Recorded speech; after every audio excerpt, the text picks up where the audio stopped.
The flight attendant's voice cut through the cabin like a knife. Get your ghetto self out of first class.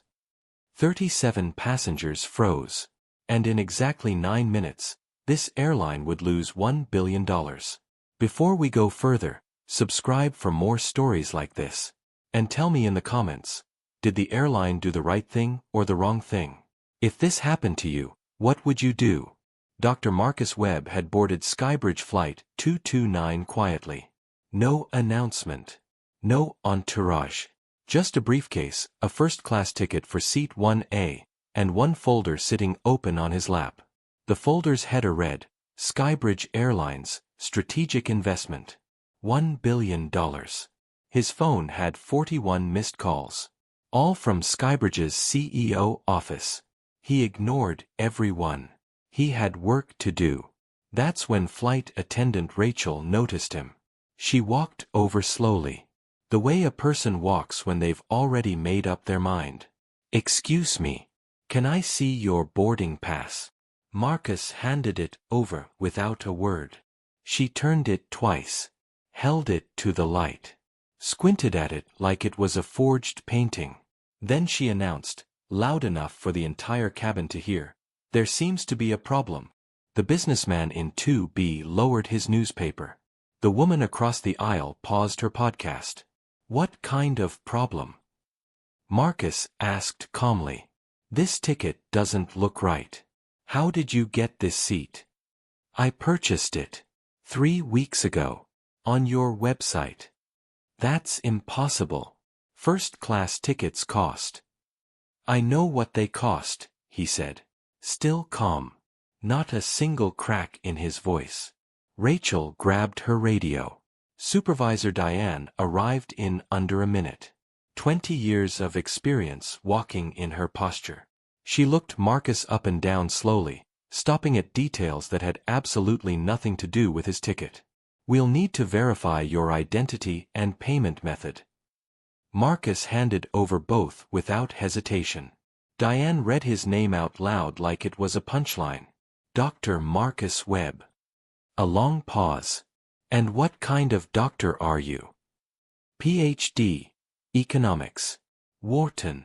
Rachel laughed under her breath. Sure. And I'm the Queen of England. Nobody on the flight crew looked at their phones once. They had no idea the Instagram livestream had just hit 800 viewers. 2 TSA officers appeared at the door. Officer Thompson, broad and tired.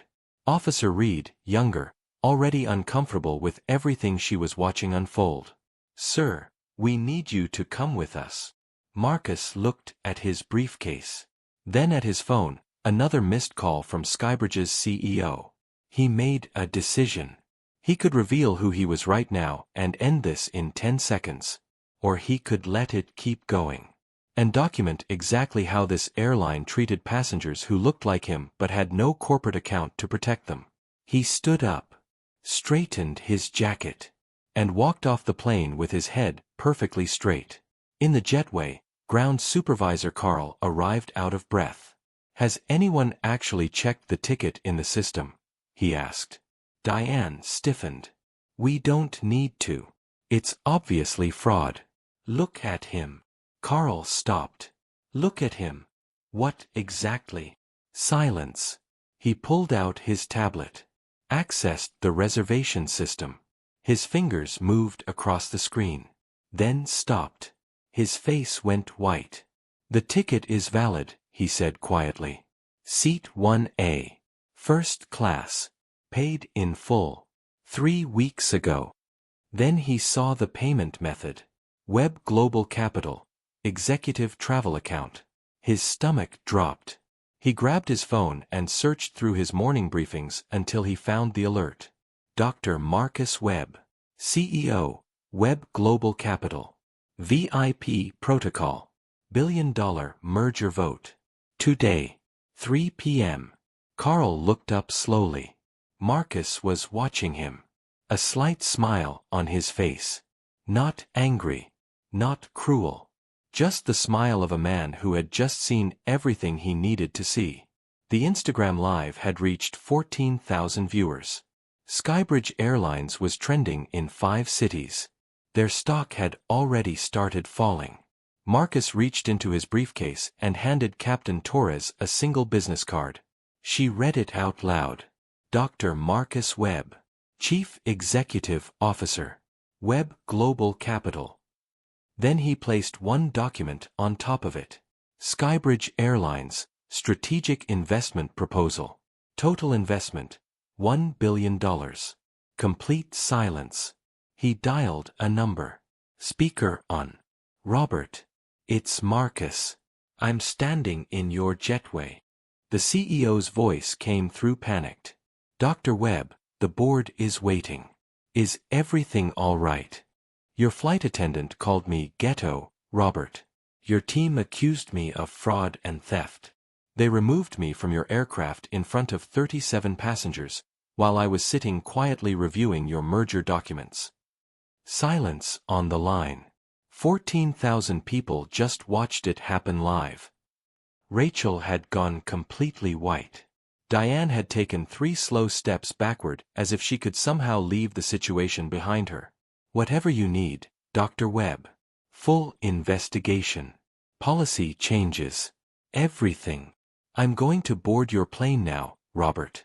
I'll review the proposal during the flight. When I land in Atlanta, we'll talk about the conditions. He hung up, picked up his briefcase, and walked back onto the plane. Captain Torres personally walked him to seat 1A. As he settled in, the woman in 2B who had been filming lowered her phone for the first time. I'm sorry that happened to you, she said quietly. Marcus looked at her. Don't be sorry for me. I have a legal team and $1 billion on the table. I'll be fine. He paused. Be sorry for the people who go through this exact same thing every day, and have none of that. The plane pushed back 22 minutes late. 3 days later, Rachel and Diane were placed on administrative leave. Mandatory bias training was announced across all departments. The merger vote was postponed indefinitely. Webb Global Capital had withdrawn its proposal. $1 billion. Gone. Moral of the story. Never judge a person before you know their name. Because sometimes the person you're humiliating in front of everyone is the exact person your entire future depends on. And sometimes, they already knew that before they ever walked through your door.